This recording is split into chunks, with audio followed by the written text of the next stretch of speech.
이어서 끼니 말씀으로 오늘 같이 하나님 말씀 나누겠습니다. 데살로니가 전서 1장 1절에서 10절 말씀. 하나님 말씀 데살로니가 전서 1장 1절부터 10절 말씀. 저는 목소리가 원래 괜찮았는데 갑자기 가라앉기 시작했습니다. 참 주여.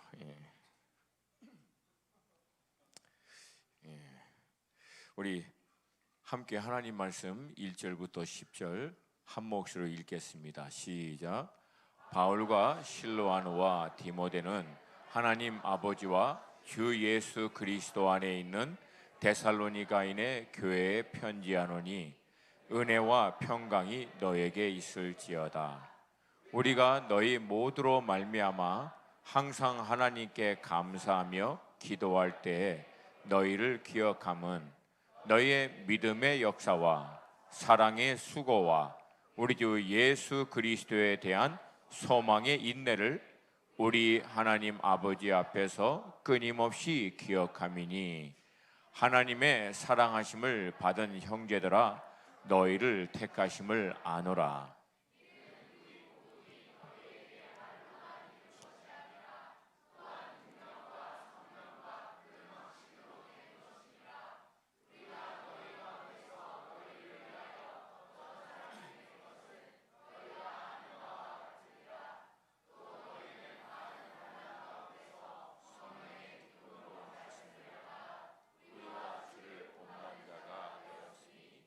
그러므로 너희가 마케도냐와 아가야에 있는 모든 믿음의 자의 본이 되었느니라. 주의 말씀이 너에게로부터 마게도냐와 아가야에만 들릴 뿐 아니라 하나님을 향하는 너의 믿음의 소문이 각처에 퍼졌으므로 우리는 아무 말도 할 것이 없노라. 그들이 우리에 대하여 스스로 말하기를 우리가 어떻게 너희 가운데 들어갔는지와 너희가 어떻게 우상을 버리고 하나님께로 돌아와서 살아계시고 참되신 하나님을 섬기는지와 또 죽은 자들 가운데서 다시 살리신 그의 아들이 하늘로부터 강림하실 것을 너희가 어떻게 기다린지를 말하니 이는 장래의 노하심에서 우리를 건지시는 예수시니라. 아멘. 저희 BT 이제는 더 브릿지라고 이제 시작된 저희 사역팀 가운데서 어떻게 보면은 가장 어리고 늦게 조인한 분 가운데 한 분이 바로 이번에 더 브릿지 컨퍼런스를 섬기게 된 오이타 순복음교회 우리 김현재 목사님이십니다. 저희 팀들이 이 일본에 대해서 관심을 갖게 되고 이제 집중한 것은 처음 그 동경에 있는 그 젊은 목회자 그룹들이었습니다. 하나님이 특별히 일본 전역에서 새롭게 신선한 바람을 일으키는 그 그룹들하고 저희들을 만나게 해주셨고 또 이어서 만나게 하신 분이 후쿠오카의 이제 김일 목사님이신데 이 두 분들은 이 그룹들은 사실 어떻게 보면 일본 전체에 많은 영향력을 한 분은 윗세대들이고 또 한 분 젊은 청년들은 그 젊은 청년 세대들과 목회자들에게 굉장히 많은 영향력을 미치고 있는 그런 분들입니다.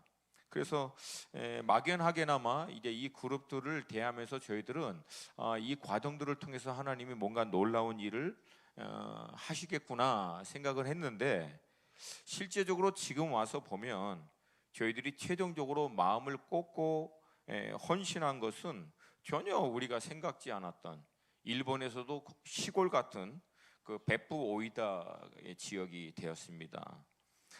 그러나 사실 이게 성경적인 줄로 믿습니다. 나사렛에서 무슨 선한 것이 나겠느냐 하는 곳에서 우리 예수님은 준비되셨고 예루살렘이 아니라 갈릴리 대부분의 이 시골 출신이 예수님의 수제자들이 되었습니다. 아멘입니까? 그래서 어떻게 보면 그런 관점에서 볼 때 일본 동경이나 영향력을 행사하는 큰 어떤 목사님들이 아니라 이 오이타에 있는 작은 시골과 같은 이 작은 교회에서 하나님이 일을 행하시는 것이 오히려 성경적인 줄로 믿습니다. 뭐 저희들에게도 마찬가지로 서울 강남 땅이 아니라 이 수원, 그것도 영통,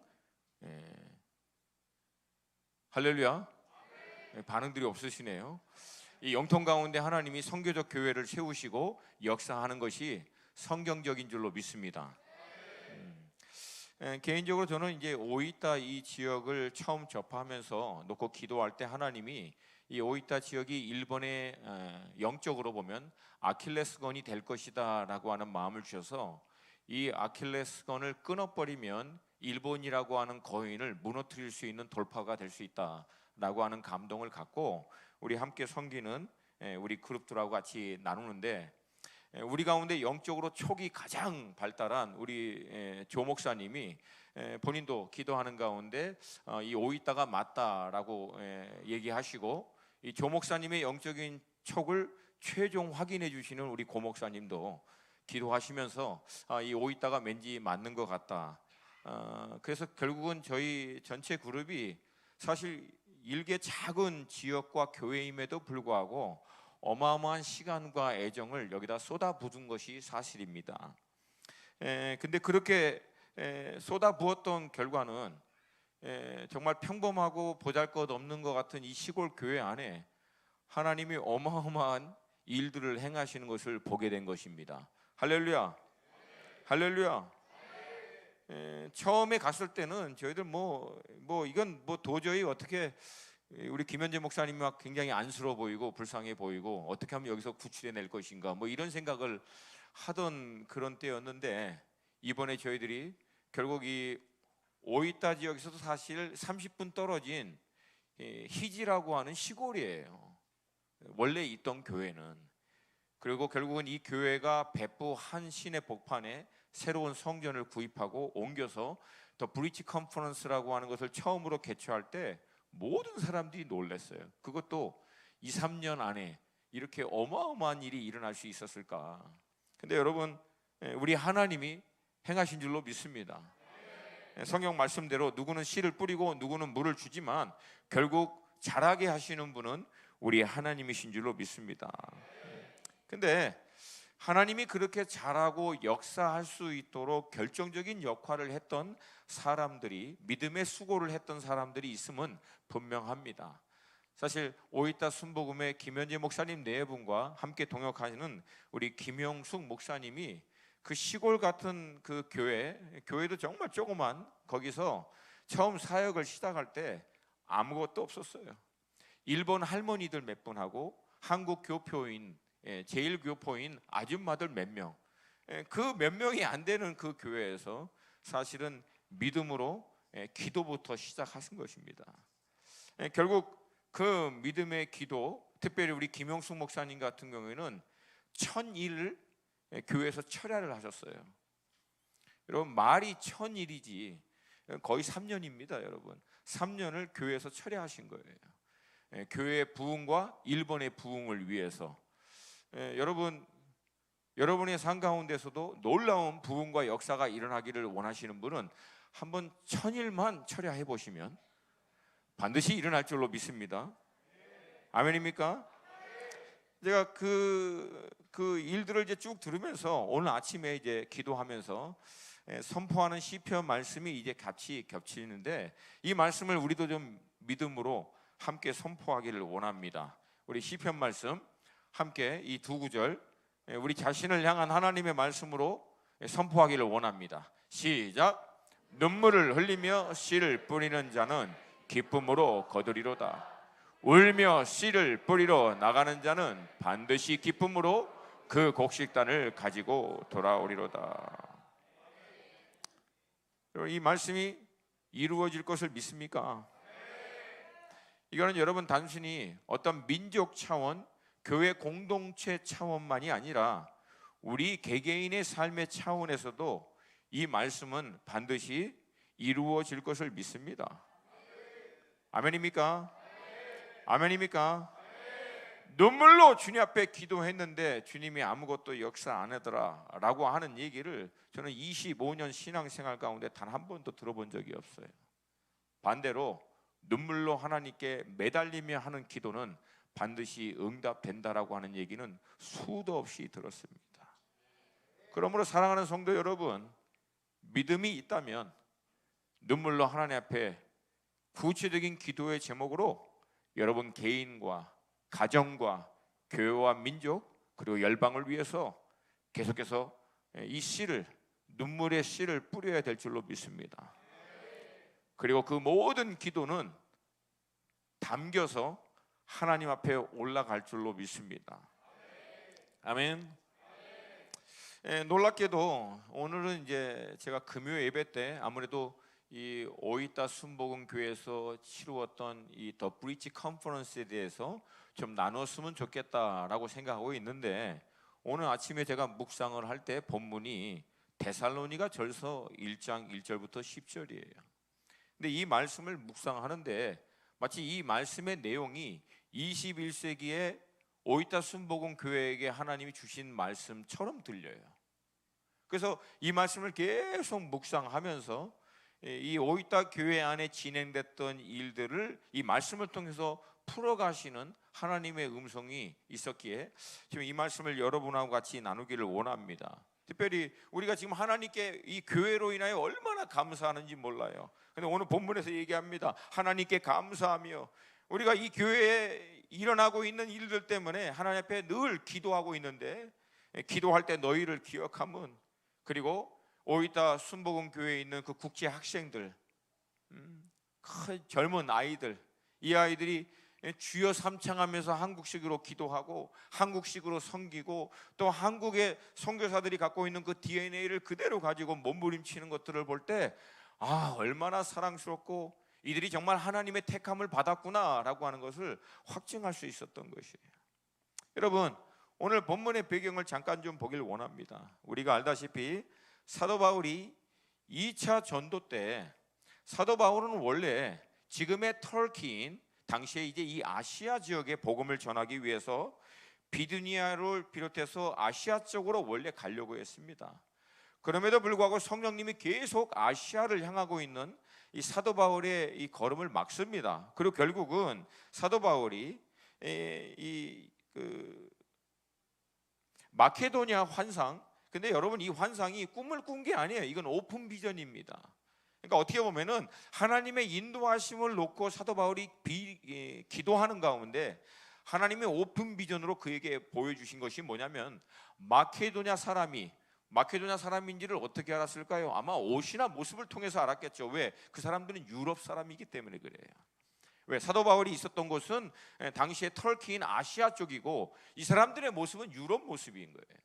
그러니까 이 사람의 환상을 보고 나서 건너와 우리를 도우라라고 하는 음성을 듣고 결국 사도 바울은 아시아로 향하려고 하는 발걸음을 멈추고 결국은 마케도니아로 건너가기를 결정합니다. 그렇게 건너가서 가장 첫 번째는 그 데아볼리를 지나서 마케도니아의 첫 번째 성인 빌립보 지역에 도착해서 그곳에서 하나님의 말씀을 증거하고, 그 다음에 빌립보 교회 다음으로 복음을 전한 곳이 바로 오늘 본문의 배경인 데살로니가라고 하는 지역입니다. 근데 여러분, 이 데살로니가 지역의 사람들에 대한 성향을 데살로니가 안에는 나와 있지 않은데 사도행전을 보면은 베레아라고 하는 교회에 대해서 설명하면서 데살로니가 교회 사람들에 대해서 설명을 해줍니다. 그 사도행전 17장 11절부터 13절이에요. 우리 11절부터 13절 한 목소리로 같이 읽겠습니다. 시작.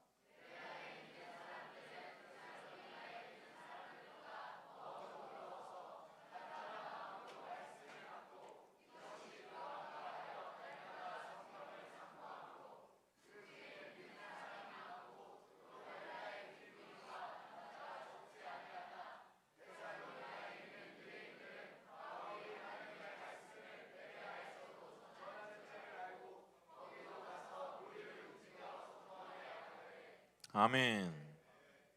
여러분, 참 표현이 재밌어요.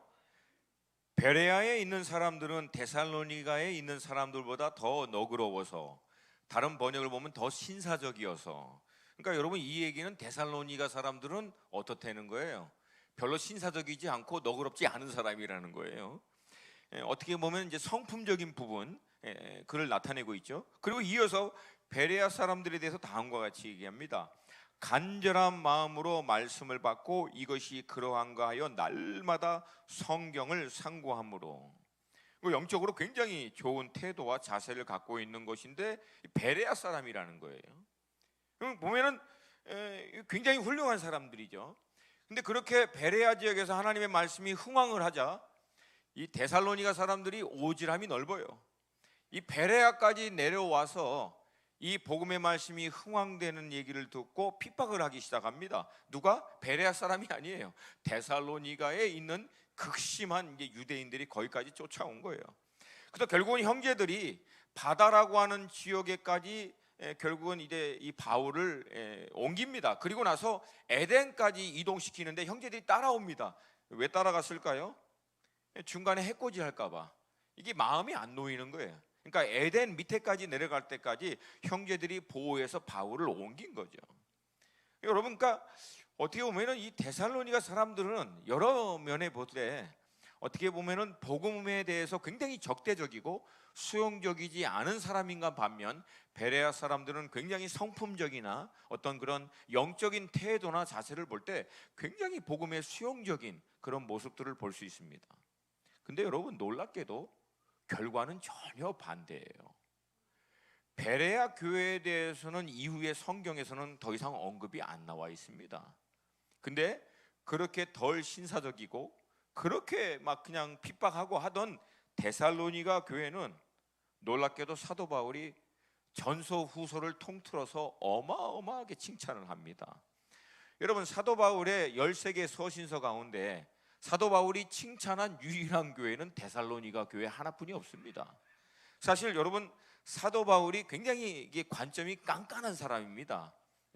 그리고 굉장히 열심히 특심인 사람이에요. 그런 바울에게 칭찬을 받는다라고 하는 것은 이건 굉장히 대단한 일인데, 오늘 본문은 그들이 그렇게 칭찬을 받는 이유에 대해서 상세하게 설명해 주고 있습니다. 사도 바울은 가장 먼저 이제 1장 1절에서는 간단한 인사말과 함께 2절에서 데살로니가 교인들로 인해서 사도 바울과 그 사람들이 하나님께 감사하고 기도할 때마다 그들을 기억한다라고 얘기하면서 3절에서는 그들이 하나님께 감사하고 기도할 때마다 데살로니가 교회 교인들을 기억할 수밖에 없는 이유를 3절에 와서 상세하게 설명합니다. 우리 3절 말씀 한번 좀 읽겠습니다. 시작.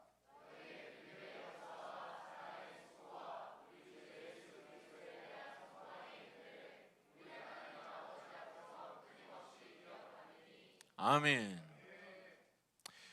데살로니가 성도들로 인해서 하나님께 감사하고 기도할 때마다 그들을 기억할 수밖에 없고 끊임없이 하나님께 그들을 위해서 간구할 수밖에 없는 세 가지 이유를 이렇게 얘기합니다. 믿음의 역사, 사랑의 수고, 그리고 예수에 대한 소망의 인내. 짧게 가면 소망의 인내, 그렇게 얘기할 수 있어요. 근데 여러분, 묵상을 깊이 하시려면 어떤 특정한 단어에 그 꾸미고 묘사하고 있는 표현들을 절대 놓치면 안 됩니다. 여러분, 쉽게 얘기해서 여기에 핵심 단어들을 우리가 끄집어내면 믿음, 사랑, 소망이에요. 어서 많이 들어본 얘기 아니에요? 고린도전서 13장. 여기서는 뭐예요? 믿음, 소망, 사랑. 뭐 순서 조금 바뀌어도 괜찮아요. 이것 때문에 또 시험 들지 마시고. 그러니까 결국은 이 세 가지를 동일하게 데살로니가 교회에서 얘기합니다. 근데 이 세 단어를 묘사하고 있는 단어들을 잘 보세요. 첫 번째, 믿음입니다. 여기서 그냥 믿음이라고 얘기하지 않고 뭐라고 얘기해요? 믿음의 역사. 그러니까 믿음의 역사, 그러면 이 역사라고 하는 단어가 사실 실제적으로 쉽게 우리에게 와닿지 않는데 가장 쉬운 말로는 행위, 일, 실행.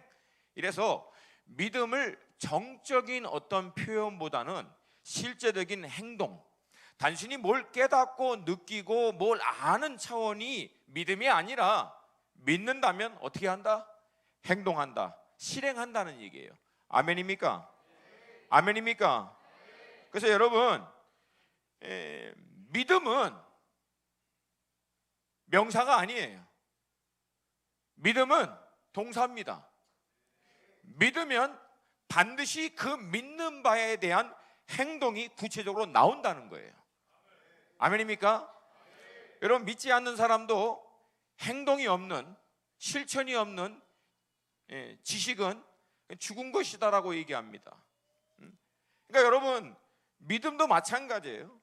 구체적인 행동으로 표현되지 않는, 액션으로 옮겨지지 않는 믿음은 그 자체는 아무 의미가 없습니다.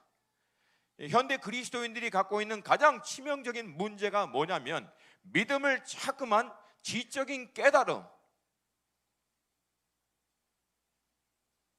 지적인 깨달음에서 멈추려고 한다라고 하는 거예요. 그래서 많은 성경 공부와 학습과 배움의 과정을 통해서 성경의 이 많은 말씀을 알고 깨달으면 그것이 믿음이 좋은 건 줄 알고 있다라고 하는 거예요. 근데 여러분, 그렇게 알고 있는 많은 믿음에 대한 깨달음이 행동으로 옮겨지지 않는 믿음 자체는 아무 의미가 없다라고 하는 거예요. 그래서 사도 바울은 구체적으로 믿음의 역사, 믿음의 실천, 믿음의 행동, 그게 이들로 인해서 하나님께 감사하고 그것 때문에 이들을 기억하면서 하나님께 중보한다는 거예요. 아멘입니까? 아멘입니까? 다음은 사랑입니다. 여기서는 사랑을 뭐라고 얘기해요? 사랑의 수고. 여기서 수고는 그 헬라어 원어로 보면은 통곡하다, 가슴을 치다, 애곡하다, 굉장히 막 힘들고 어려운 것을 얘기하는데, 이게 한국적인 상황에서 좀 서민적으로 표현하면 복장 터지다, 그런 뜻이에요. 그러니까 사랑을 하는데 어떻게 한다? 힘든 거예요. 그냥 막 뚜껑 열리고 복장 터지는 거예요. 너무 힘드니까. 그러니까 앞에서 믿음은 정적인 것이 아니라 구체적인 행동이다라고 하는 것을 강조했다면, 이 뒷부분의 사랑은 단순히 행동만이 아니라 그 행동을, 액션을 취할 때 어떤 일이 일어난다? 복장 터지는 일이 일어나고 뚜껑 열리는 일이 일어난다라고 하는 거예요.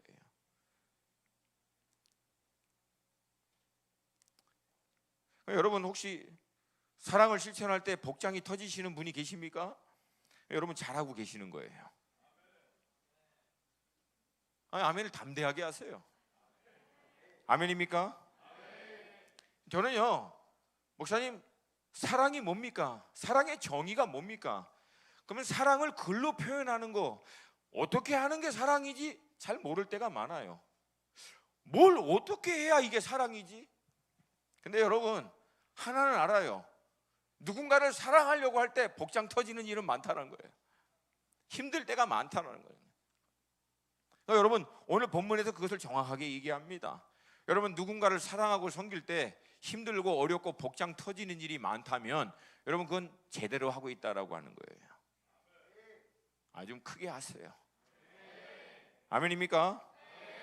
그리고 마지막으로 소망인데, 바울은 소망에 대해서 뭐라고 얘기해요? 소망의 인내라고 얘기합니다. 그리고 그 앞에는 우리 주 예수 그리스도에 대한 소망, 그렇게 얘기합니다. 쉽게 얘기해서 이제 다시 오실 예수 그리스도를 기다리는 그 소망에 대해서 얘기합니다. 근데 그렇게 기다릴 때 가장 필요한 게 무엇이다? 인내다라고 하는 것이에요. 근데 여러분, 이 인내라고 하는 단어의 뜻이 재밌어요. 견디다, 지탱하다, 머물다, 버티다. 그러니까 여러분, 우리 주 예수 그리스도께서 나타나시고 우리 주 예수 그리스도께서 다시 오실 때까지 앞에 있는 믿음의 실천, 그리고 사랑에 막 복장 터지는 그 인내를 어떻게 하는 거예요? 그 자리에서 버티려는 거야. 하고 버티려는 거예요. 그 자리에서. 소망이 있는 사람은 아멘입니까? 거기 지탱하고 머물러 있으라는 거예요. 하면 아멘. 그래서 여러분, 결론적으로 간단하게 얘기하면 믿음은 액션이다, 사랑은 인내하는 것이다, 소망은 버티는 것이다. 따라서 합시다. 믿음은 액션이다. 믿음은 액션이다. 믿으십니까? 그러면 믿는 것을 액션으로 하세요. 믿는 바를 액션으로 하세요. 그게 믿음이라고 얘기하고 있어요. 두 번째, 사랑은 인내하는 것이다. 그래서 여러분, 고린도전서 13장, 사랑은 뭐 똑같은 얘기 하는 거예요. 똑같은. 어떻게 해도 복장 터져도 뚜껑 열려도 인내하는 거예요. 할렐루야. 세 번째, 소망은 버티는 거다. 그냥 버티는 게 아니에요. 소망이 있기 때문에, 바라보는 것이 있기 때문에 버티는 거예요. 그 자리에 지탱하는 거예요. 그 자리에 머물러 있는 거예요. 그 자리에. 할렐루야. 여러분, 제가 이 말씀을 쭉 보는데 오이타 순복음교회 우리 김현재 목사님과 사역자들이 생각났어요. 여러분, 그 교회가 처음 이제 갔을 때 얘기를 들었어요. 뭐 믿음이 다 순교한 지역이에요. 믿음이 뭐 도대체 뭘 믿음으로 액션으로 취할 수 있는 것이 아무것도 보이지 않는 지역이라고. 근데 여러분, 우리 목사님들이 이 믿음이 도저히 어떻게 발휘할 수 없는 그 지역 가운데서 믿음이 있었기 때문에 구체적인 액션을 가장 먼저 취한 게 뭔지 아세요? 기도입니다. 기도예요. 여러분, 저는 이 기도에 대한 것들을 아직도 잘 몰라요. 기도는 여전히 신비해. 저한테도 어떻게 하는 게 잘하는 기도인지 잘 몰라요, 사실은. 근데 한 가지는 뭔가 있어요. 그게 뭐냐면 기도는 액션이라는 거예요. 여러분, 기도는 정적인 것 같지만 사실은 가장 강력한 액션이다라고 하는 거예요. 할렐루야. 할렐루야. 그리고 저는 성도들이 기도를 많이 못 하시는 이유가 영적으로 좀, 아니면 육신적으로 좀 게을러서 못 하는 줄 알았어요. 게을러서 기도하고 싶은데 몸이 좀 안 따라가고 영적으로 좀 덜 깨어서 이 기도가 잘 안 되는구나. 근데 여러분, 그렇지 않아요.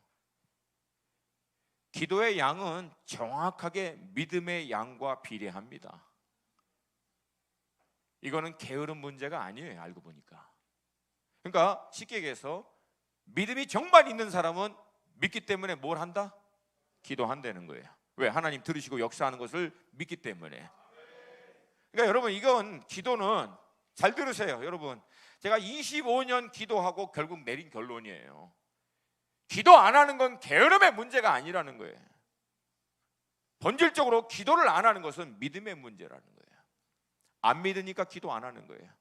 하나님이 살아계시고 자기를 찾는 자들에게 상 주시는 분이심을 실제적으로 안 믿으니까 찾지도 않고 구하지도 않는 거예요. 따라서 합시다. 기도는 믿음의 문제다. 아멘입니까? 여러분, 전 부족하지만 주구장창 하는 게 있어요. 뭐예요? 기도해요. 왜? 기도 외에는 안 되니까. 기도 외에는 안 되니까. 아멘입니까? 아멘입니까? 기도를 통해서 단순히 뭘 해야 한다는 것이 아니라 기도를 통해서 하나님을 알아야지. 하나님 마음을 알아야지. 그분의 의중을 알고 그분의 구체적인 인도하심을 알아야지. 그걸 위해서 몸부림치는 거예요. 할렐루야. 그리고 여러분, 하나님의 마음에 클릭된 기도는 반드시 액션이 따라옵니다. 만약에 여러분이 오랜 기도를 했는데도 불구하고 구체적인 액션이 기도 후에 나오지 않는다, 죄송해요. 아다리가 안 맞아서 그래요. 이건 하나님의 마음에 아다리가 안 맞는 거예요. 지금 하나님의 마음에 클릭되는 기도, 하나님의 마음과 연합되는 기도가 나오면 반드시 거기에 따른 구체적인 액션이 나오게 되어 있어요. 동의하시면 아멘. 동의하시면 아멘. 그러므로 저는 여러분들에게 좀 도전 드리고 싶어요. 이런 거 저런 거 막 많은 기도 제목 갖고 하나님 앞에 나오는 거, 그건 어린아이 기도예요. 어린아이 기도 처음에는. 그러나 여러분이 기도 가운데 정말 깊게 들어가고 싶으면은 내려놓고 들어오세요. 내려놓고 들어오시라고. 다 내려놓고 하나님께 나오시라는 거예요. 하나님 알게 해달라고. 하나님 더 깊게 만나게 해달라고. 당신을 나에게 좀 계시해달라고. 하나님 마음을 내게 좀 부어달라고. 하나님의 뜻을 좀 더 알게 해달라고. 하나님의 마음과 내 마음이 좀 더 연합될 수 있게 해달라고. 나를 이 시대에 하나님이 왜 믿게 하셨고 하나님의 사람으로 나를 부르셨는지 하나님 내게 좀 알게 해달라고. 여러분, 그 가운데 하나님과 클릭되면 반드시 구체적인 액션이 따라옵니다. 아멘입니까? 여러분, 그렇게 주구장창 김현재 목사님하고 김영수 목사님 부르짖은 거예요. 그렇게 부르짖다가 어떻게 합니까? 액션을 취해요. 그 액션이 뭐예요? 기도하다가. 여러분, 김현재 목사님 늘 나만 가면 그래요. 우리 BT 목사님들, 목사님 저는 아무것도 몰라요. 그냥 호주에 있을 때 그냥 부사역자로 해갖고 청년 사역이 무엇인지, 사람을 어떻게 제자 훈련하고 세우는지 몰라요 하는데, 여러분 그 힘들고 어려운 가운데서도 본인이 기도 가운데 부담이 되면 다 초청해서 더 배우려고 하고 더 따라하려고 몸부림치는 것을 봐요. 왜? 기도 가운데 하나님의 구체적인 인도하심을 받기 때문에 그래요. 아멘입니까? 그리고 마찬가지로 그렇게 영혼들을 세우면 영혼들이 이제 쑥쑥 잘 자라줬으면 좋겠는데, 여러분 그렇게 섬기는 가운데 복장 터질 일이 한두 번이 아니었다고 얘기합니다. 잘 선 것 같은데 섰다 싶으면 넘어지고, 좀 제대로 할 것 같다 싶은데 제대로 한다 싶으면 원상태로 돌아가는 은사를 발휘하고, 지금 이제 그 교회 가면은 에릭이라고 하는 그 청년이 있어요. 장로님 같아요. 뒤에서 막 조용히 있으면서 그냥 다 섬기는 친구인데, 근데 그 에릭도 이게 은혜를 받았다, 좀 잘 세워졌다 싶으면은 조금만 힘들면 잠수 타버리는 거예요. 그러면 막 그 목사님이 너무 힘들어가지고 그냥 좀 세워서 쓸만하면 잠수 타고 어때는 너무 화가 나가지고 그냥 그만두라고 하고 싶을 때가 한두 번이 아니었는데, 그거 지금까지 인도해서 결국은 세우고. 제가 그 얘기 듣는데 우리 그 요르단에 있는 용샘 생각이 나더라고. 처음에 고 목사님이 용샘 세울 때 그 타이핑 시켰는데 타이핑 어떻게 하는지 모르고, 못 시켜놨더니 그걸 어떻게 할지 모르고 늘 가면 교회에서 주무시고 계시고 막, 그거 다 인내. 그러니까 보니까 결국은 그 인내의 수고를 통해서 사람이 세워진 거예요. 아멘입니까?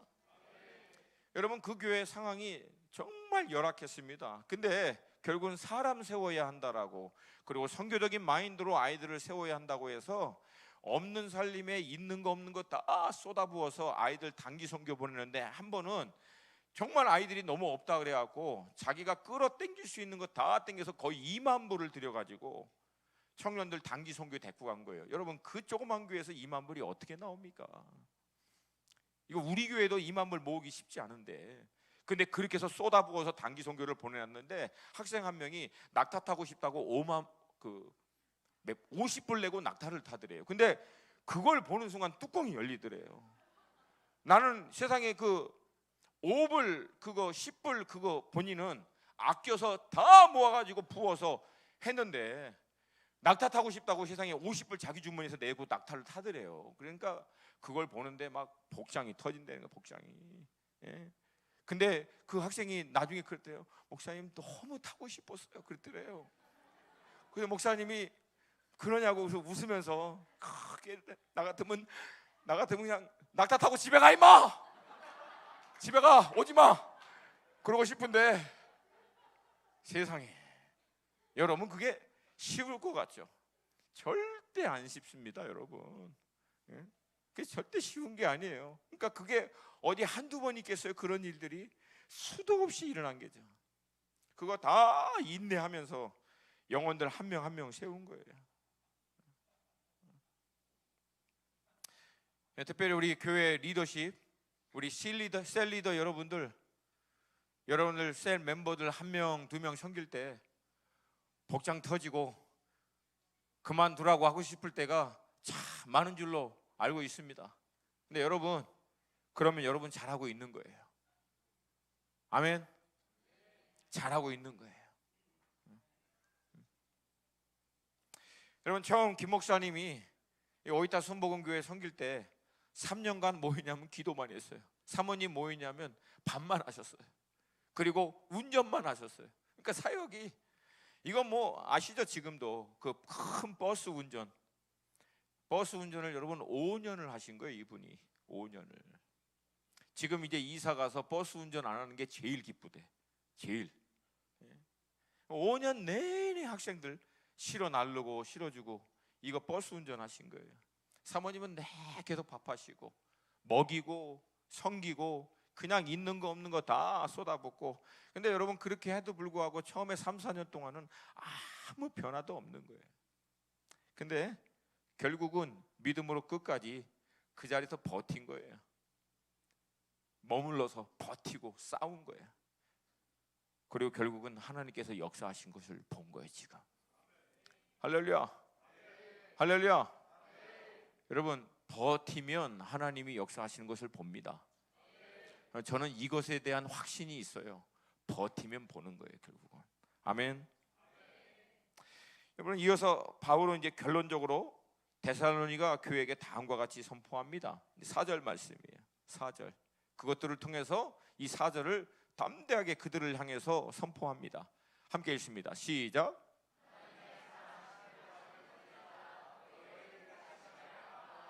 아멘. 너희를 택하심을 내가 아노라. 어떻게 알아요? 앞에 설명하고 있는 믿음의 역사, 사랑의 수고, 소망의 인내를 보니까 너희들은 하나님의 사랑을 받고 하나님에 의해서 택함을 받은 자들이 분명하다라고 하는 거예요. 근데 여러분, 질문은 그러면 어떻게 해서 이들에게 이런 역사가 일어나게 되었는가? 결국 이것이 오늘 본문의 핵심이에요.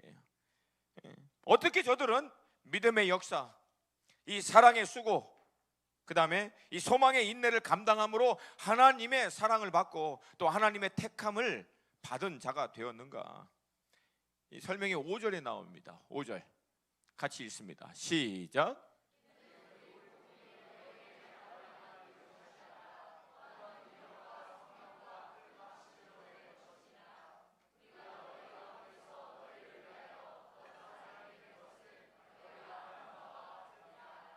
아멘. 이는, 다른 말로 하면 그 이유는 우리 복음이 너희에게 말로만 이른 것이 아니다.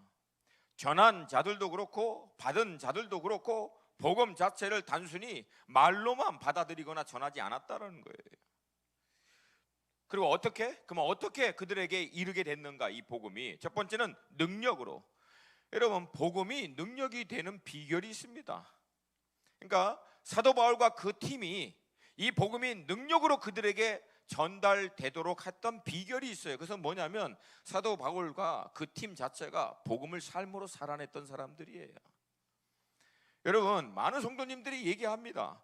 어떻게 복음이 능력으로 나타날 수 있습니까? 뭐 복음이라고 하는 내용 자체가 30초 1분이면 끝납니다. 사실은 예수님이 우리 죄를 위하여 십자가에 죽으시고 그 예수님이 죄와 사망의 권세를 깨뜨리고 부활하심으로 그 예수님을 믿는 자들에게 영생이 있고 하나님의 자녀가 되는 권세가 주어집니다. 이 단순한 복음의 메시지가 어떻게 누구에게는 능력으로 역사를 하냐는 얘기예요. 이유는 간단합니다. 복음을 삶으로 살아내고 있는 사람들이 전달하는 복음에는 능력이 있습니다. 여러분, 이 복음을 전한 사도 바울과 그 팀들은 이 복음 때문에 다 던진 사람이에요. 모든 삶의 중심을 복음 중심으로, 그리고 복음으로 말미암아 재정비한 사람입니다. 그러니까 그들의 입술을 통해서 선포되는 복음의 말씀이 당연히 능력이 있죠. 우리 중등부, 고등부 똑바로 들어라.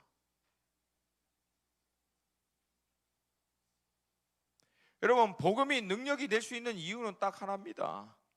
복음을 살아내고 있는 사람들에게는 복음이 능력으로 나타납니다.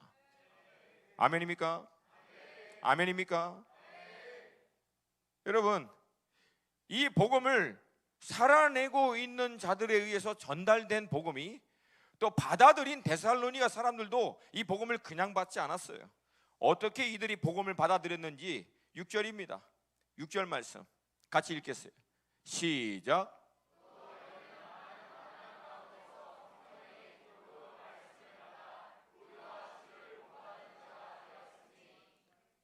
복음을 어떤 상황에서 받았어요? 환난 가운데서. 환난 가운데서. 그 복음으로 말미암아 환난을 받을 수밖에 없는 상황인데도 그걸 받아들인 거예요. 아멘. 그래서 말씀을 통해 역사하시는 성령이 부어주시는 기쁨을 환난 가운데 받아들이는 그들 가운데 역사하신 거예요. 할렐루야. 그래서 이 복음을 어떻게 했다고 합니까? 나중에 바울과 복음이 되시는 주님을 너희들이 어떻게 해요? 본받는 자, 영어로 하면 이미테이십니다. 따라한 거예요. 그대로 따라한 거예요.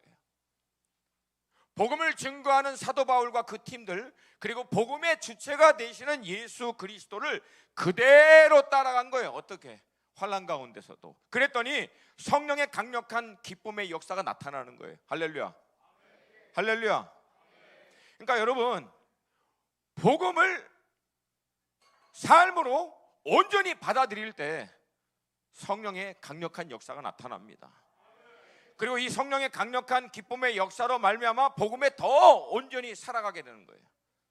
이것이 계속 반복될 때 복음을 통해서 역사하는 능력이 이들 가운데 나타나게 되는 거예요.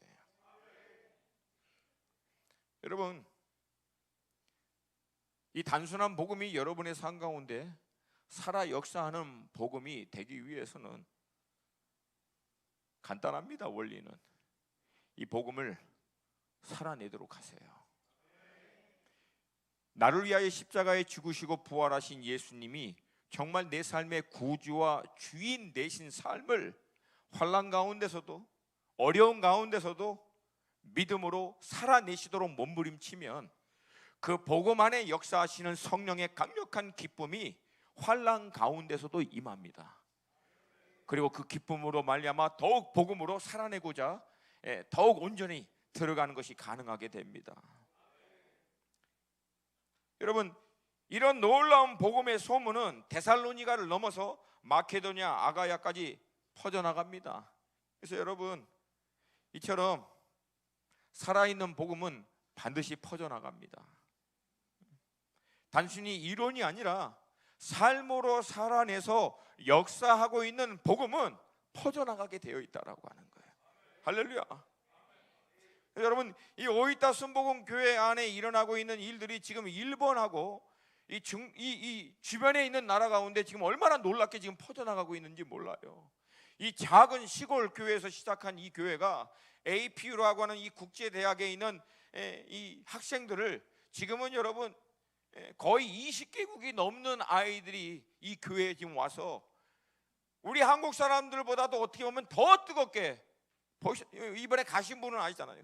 주여 삼창 어마어마하게 합니다. 통성으로 기도할 때 끊어야만 끊어져요. 이번 집회가 진행되는 내내 이들은 계속해서 중보합니다. 그리고 이들 섬기는 거 봤죠? 너무 놀랐어요. 어서 오세요, 환영합니다.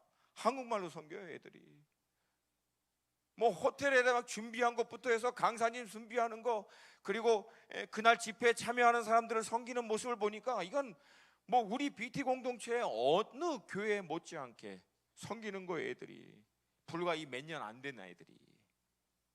할렐루야.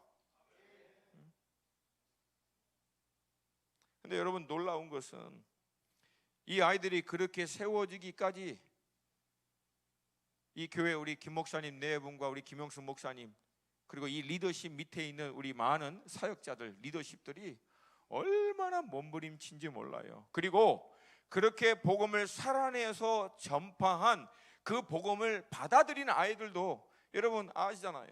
그 아이 중에 일부는 여러분 인도네시아 같은 경우에는 이슬람권입니다. 집에서부터 완전히 그냥 끊어내버린다라고 하는 얘기, 통보를 받는데도 자기 예수님 믿겠다고 결단한 애들이 많아요. 그래서 여러분 은혜 받는 중간중간에 막 자그라지고 넘어지고 막 울부짖고 몸부림치는 애들이 얼마나 많은지 모릅니다. 왜? 걔네들 지금 복음으로 말미암아 환난과 핍박 다 감수하겠다고 결단하고 믿고 있는 거예요. 지금 그렇게 집에서 끊어버린다고 하는데 그거 감당하면서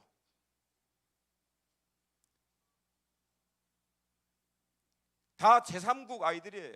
굉장히 못 사는 지역에서 온 아이들이 장학금을 받고 영어권이기 때문에 와서 그 수업을 받으면서 성공하려고 왔던 애들인데, 근데 여러분 지금은 그 아이들이 선교하겠다라고 이번에 어마어마하게 많은 아이들이 헌신한 거예요.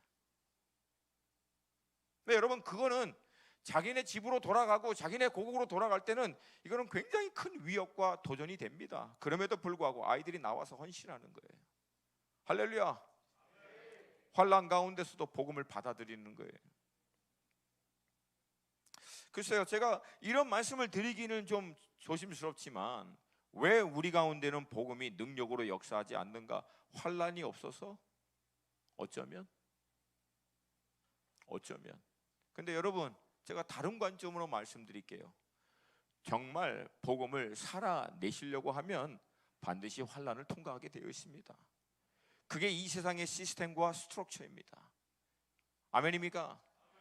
아멘입니까? 근데 정말 들어가 버리면요, 담대해져요. 들어가기까지가 힘들지 정말 들어가면 담대해요. 그리고 환난 가운데서도 성령님이 부어주시는 기쁨으로 넉넉히 이길 수 있게 될 줄로 믿습니다. 자, 이제 여기까지 이제 나누면 우리 성도님들 가운데 이제 질문하는 분들이 있을 거예요. 아니, 지금 우리 윤 목사님이 오이타 순복음교회에서 설교하시냐, 아니면 수원 하나교회에서 설교하시는가? 사랑하는 여러분, 8년 전 제가 여러분 교회에 처음 와서 예배하고 여러분 리더십들 만나고 돌아가서, 그리고 몇 달 후에 고 목사님을 제가 살고 있는 미국 동부에 만나고, 그 이후부터 고 목사님과 교제하고 수도 없이 여러분 교회를 오고 가면서 제가 여러분 수원 하나교회 안에 있는 믿음의 역사, 사랑의 수고, 이 소망의 인내에 대해서 얼마나 미국과 중동과 한국에 있는 교회들을 다니면서 선전했는지 몰라요. 저기 수원에 있는 수원 하나교회 아냐고. 거기 믿음의 역사, 그 조그만 교회 하나에서 중동의 선교사를 얼마나 많이 보냈는지 아냐고. 난 이런 교회 한 번도 본 적이 없다. 그리고 그 교회가 그렇게 되기 위해서 얼마나 사랑의 수고를 했는지 아냐. 그 선교사 한 명 한 명 배경을 들어보니까 참, 한 사람이 완 스토리, 10사람이면 10가지 스토리가 나오더라. 근데 그 한 사람 한 사람 다 리더십들이, 목사님들이 세워서 인내하고, 그래서 사역자들로 만들어서 그렇게 다 세운 것이다. 그리고 하나님께서 이 교회에게 허락하신 그 소망, 결국은 어마어마한 이 비전의 소망, 이것을 위해서 인내하고 싸우는 것들을 여러분 제가 가는 곳마다 자랑하고 선포하고 다녔어요. 그러므로 사랑하는 여러분, 우리 수원 하나교회 성도님 여러분들이 하나님의 사랑을 받는 자이며 또 하나님의 택하심을 받은 자임을 믿습니다. 저는 정말 믿습니다. 아멘입니까? 그리고 여러분의 소문이 중동에 얼마나 많이 하는지, 선교사님 가운데서, 중동에 있는 선교사님들 가운데서 수원 하나교회를 거의 대부분 다 들어봤어요. 우리 고 목사님 뭐 말할 필요도 없고, 또 여러분의 교회에 대해서, 이 한국 교회에서 선교에 관심이 있는 사람들은 얼마나 많이 알고 있는지 몰라요. 이 수원 변두리에 있는 이 조그만 교회, 물론 너무 조그마다고 해서 기분 나빠하지 마시고 상대적으로 우리가 감당하고 있는 일에 비해서 사실은 그런 여러분들을 통해서 하나님이 열방 가운데 행하는 얼마나 놀라운 일들이 있는지를 몰라요. 근데 제가 기도했어요. 하나님, 그러면 이 본문 말씀을 통해서 그러면 수원 하나교회 우리 성도님들에게 주님이 주시고자 하시는 음성은 무엇입니까? 제가 계속 기도했어요. 주님이 딱 하나 주셨어요. 끊임없는 지속적인 계속해서, 끊임없는 지속적인 계속해서, 지속적으로 믿음의 역사를 행하시라는 거예요. 지속적으로 사랑의 수고를 감당하시라는 거예요. 지속적으로 소망의 인내를 감당하시라는 거예요. 왜냐하면 그 모든 것의 열매는 결국 보게 될 거니까. 할렐루야, 할렐루야. 그러면 여러분, 이것을 지속해 하는 비결은 무엇입니까? 무엇이 우리로 하여금 이것을 지속하게 할까요? 간단합니다. 따라서 합시다. 복음으로 돌아가자. 복음으로 돌아가자. 복음으로 돌아가자. 사랑하는 여러분, 다시 말씀드립니다. 복음 단순합니다. 복음의 내용 자체는 단순해요. 예수님이 나를 위하여 십자가에 죄의 삭신 사망의 값을 대신 지불해 주심으로 말미암아 나의 모든 죄가 사함을 받고 그 예수님이 죄와 사망의 권세를 깨뜨리고 3일 만에 부활하심으로 부활하신 그 예수님을 나의 구주와 주인으로 믿으면 나 또한 영원히 멸망하지 않고 영생을 얻을 것을 믿는 이 믿음. 여러분, 이게 복음의 다예요. 사실은 이게 복음의 핵심이에요. 근데 여러분, 이 복음 안에 있는 가장 중요한 핵심이 뭔지 아십니까? 이 복음이 우리에게 복음 되기 위해서 우리는 아무것도 지불한 것이 없지만 하나님과 예수님은 모든 것을 다 지불하셨다는 거예요. 사실 복음의 핵심은 거기에 있습니다.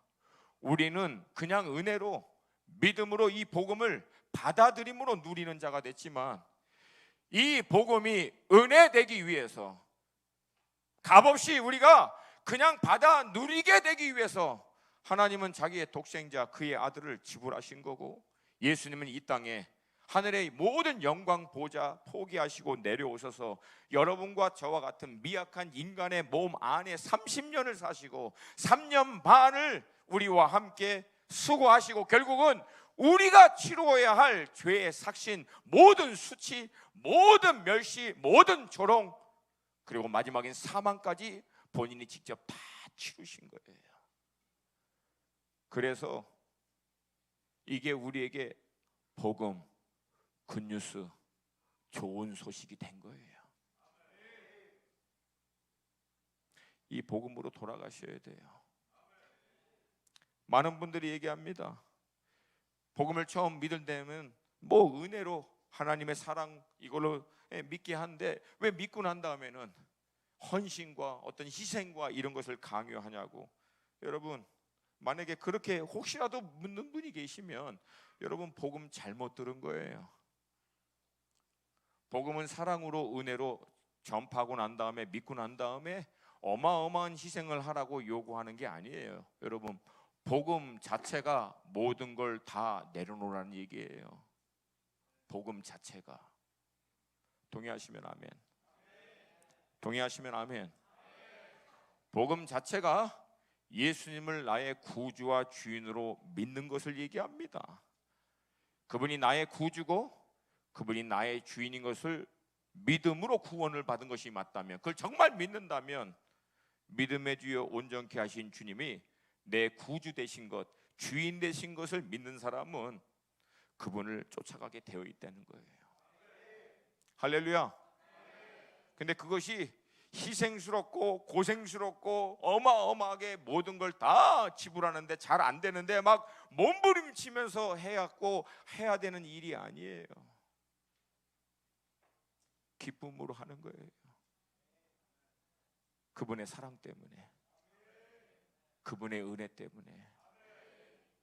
여러분, 그래서 우리가 이 믿음의 모든 이 믿음의 역사, 사랑의 수고, 소망의 인내, 이거를 온전히 감당하기 위해서는 우린 딱 한 가지만 기도하면 됩니다. 하나님, 그리스도 예수 안에 있는 우리 아버지 하나님의 이 복음의 사랑, 이 복음의 은혜를 더 알게 해주세요. 계시해 주세요. 느낄 수 있도록 해주세요. 여러분, 이 복음이 우리를 모든 것을 가능케 합니다. 여러분, 복음으로 돌아가시기를 도전드립니다.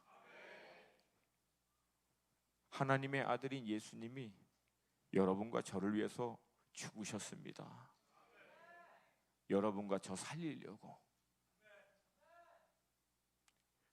여러분과 저 정말 그분이 처음 창조한 모습으로 사람답게 살 수 있도록 하기 위해서서 그분이 자기 생명까지 다 지불해 주신 것이 복음입니다. 여러분, 이 복음 우리 안에 다시금 회복되길 원합니다. 그래서 이 복음으로 말미암아 하나님의 그 높고 넓고 길고 풍성한 그 은혜와 사랑이 우리 안에 충만함으로 우리도 이 데살로니가 교회처럼, 여러분, 데살로니가에 복음이 전파되고 나서 사도 바울이 이 편지를 쓸 때까지 얼마나 걸렸는지 아세요? 2년입니다. 2년. 복음 받고 2년 후에 이런 어마어마한 역사가 데살로니가에 일어난 거예요. 그러니까 여러분, 복음을 얼마만큼 오랫동안 알았는가, 얼마나 오랫동안 이게 별로 중요하지 않아요. 사실은 얼마나 예수 그리스도의 십자가의 복음을 제대로 만났느냐가 중요합니다. 하나님, 이 예수 그리스도의 십자가의 복음을 정말 제대로 만나게 해주시옵소서. 이 하나님의 사랑과 은혜를 정말 제대로 경험하게 하여 주시옵소서. 이 복음이 정말 무엇인지 알게 해 주시옵소서. 여러분, 이 복음은 인간의 지적인 합리적인 이 설명으로 잘 안 돼요. 저도 지난 20년 동안 제가 가장 고민한 게 사실은 선교에 대한 메시지가 아니에요. 선교에 대한 메시지는 사실은 쉬워요, 상대적으로.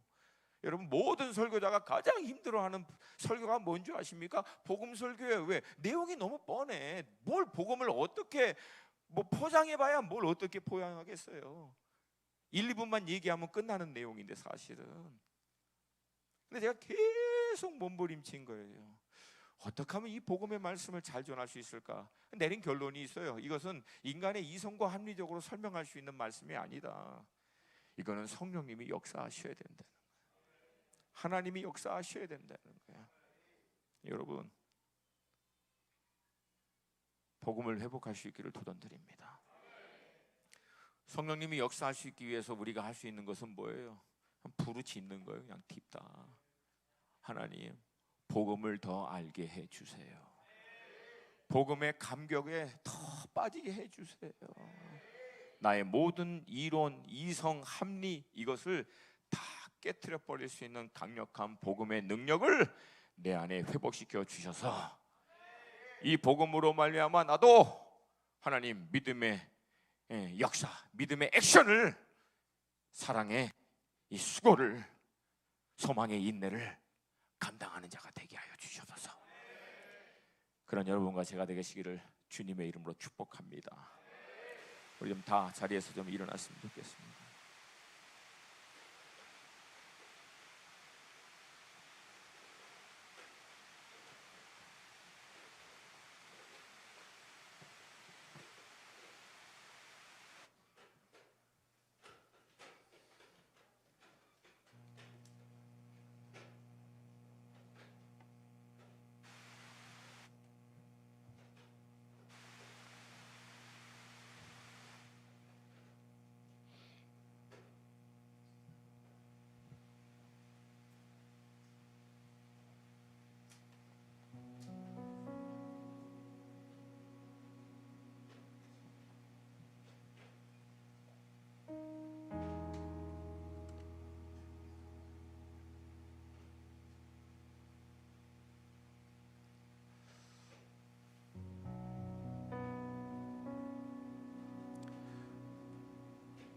저는 23살에 처음, 물론 그전에도 산발적으로 왔다 갔다 했지만 자발적으로 친구에 의해서 23살에 처음 미국에서 교회라고 하는 곳을 가봤어요.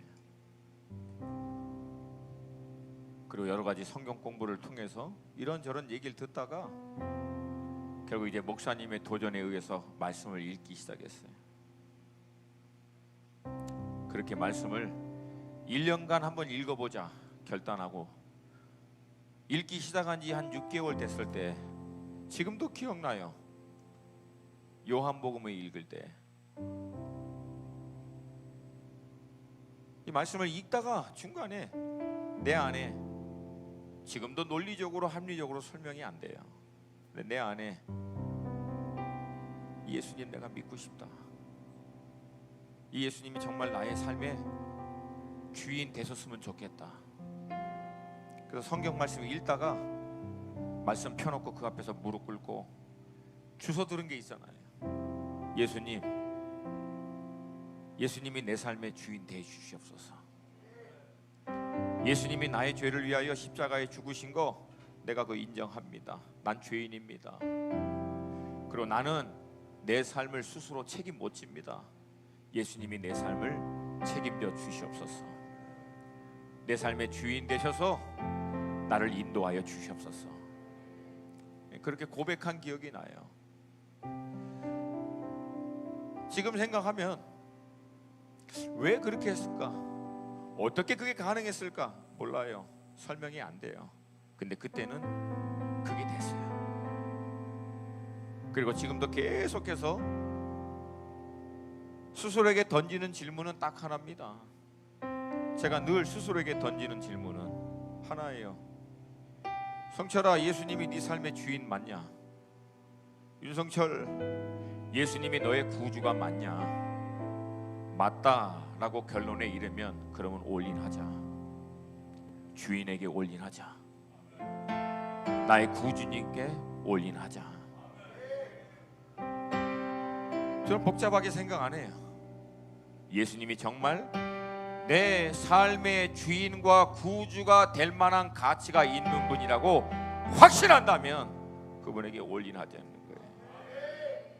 내가 누군데, 때로는 나도 나 자신의 가치를, 나 자신의 소중함을 인정하기가 사실 쉽지 않은데, 예수님은 나도 때로는 나 자신을 받아들일 수 없는 그런 형편없는 나를 위하여 자기 생명을 내어주시기까지 나를 사랑해 주신 분이, 이분이 정말 맞다면 나 그런 분 위해서 살고 싶다. 나도 나를 못 받아들이는데 이 예수님은 나를 받아주실 뿐만 아니라 내 가치를 자기의 생명으로, 자기의 생명만큼 내가 소중하다라고 여겨주실 수 있는 분이라면 나 이 예수님 위해서 살다가 죽어도 괜찮겠다. 여러분, 이게 제 안에 있는 확신이에요. 여러분, 이 세상에 누가, 이 세상에 어떤 것이 여러분을 그만큼 사랑해 주십니까? 이 세상에 어떤 것이 여러분을 그토록 소중하게 여겨 주십니까? 예수님밖에 없어요. 할렐루야. 더 놀라운 것은 이 예수님은 나를 위하여 십자가에 죄와 사망의 값을 지불하시고 죽으셨지만 3일 만에 부활하셨어요. 할렐루야. 여러분, 부활이라고 하는 것 자체가 이게 정말 말이 안 되는 사건인데, 이 말이 안 되는 사건이 2000년이 지난데도 명백하게 지금 이 부활이 거짓이다라고 하는 것이 증명이 안 되고 있어요. 여러분, 부활이 진짜라고 하는 논리적인 증거는 수도 없이 많습니다. 근데 예수님의 부활이 가짜다라고 하는 논리적인 증거는 아직도 단 하나도 나와 있지 않아요. 가짜인데 부활이라고 하는 정말 초자연적이고 말도 안 되는 사건인데 왜 그렇게 똑똑하고 합리적이고 논리적인 인간들이 이거 가짜라고 증명 못합니까? 이유는 딱 하나예요. 부활하셨기 때문에 그래요. 할렐루야. 할렐루야. 예수님 여러분과 저를 위하여 십자가에 죽으시고 죄와 사망의 권세를 깨뜨리고 부활하셨습니다. 그리고 그 주님은 지금도 우리와 함께 하십니다. 그 주님이 우리에게 하시는 말씀은 하나예요. 아들아, 딸아, 내가 너를 사랑한다. 그리고 나는 이제부터 너의 삶의 주인이 되길 원한다. 나를 믿고 따라오지 않을래? 나를 믿고 따라오지 않을래? 나를 믿고 따라오라는 거예요. 할렐루야. 주님의 사랑을 더 알게 하여 주시옵소서. 주님의 이 은혜를 더 알게 하여 주시옵소서. 나의 모든 논리와 합리, 이 모든 것들을 뛰어넘어 왜 논리적으로 설명이 안 되느냐, 왜 합리적으로 설명이 안 되느냐, 왜 인간의 이성으로는 설명이 안 되느냐? 왜냐하면 하나님의 사랑은 모든 인간의 이성과 합리와 논리를 뛰어넘는 것이기 때문에 그래요. 그것이 담아낼 수 없는 사랑이기 때문에 그래요. 그래서 이해하라고 얘기한 게 아니라 믿으라고 얘기하는 거예요. 믿으라고.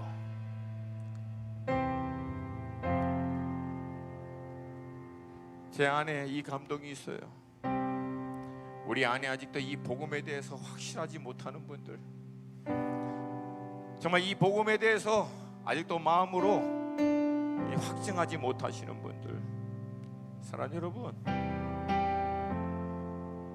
복음이 실제입니다. 왜냐하면 이 복음의 주체가 되시는 예수님이 실제이시기 때문에 그래요. 그분이 이 땅에 진짜 오셨고 죄의 값인 사망의 값을 우리 위하여 대신 치루어 주셨고 죄와 사망의 권세를 깨뜨리고 부활하셨습니다. 그리고 얘기합니다. 사랑하는 아들과 딸들아, 따라와라. 내가 너희를 위하여 예비하신 가장 좋은 길로 너희들을 인도하노라 말씀하십니다. 주님, 그 주님의 사랑을 우리에게 더 계시하여 주시소서. 더 알기 원합니다. 더 알기 원합니다. 하나님의 사랑을 더 알길 원합니다.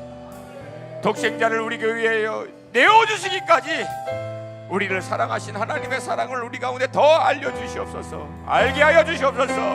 깨닫게 하여 주시옵소서. 확증시켜 주시옵소서. 우리 주님의 이름 한번 부르고 기도합니다.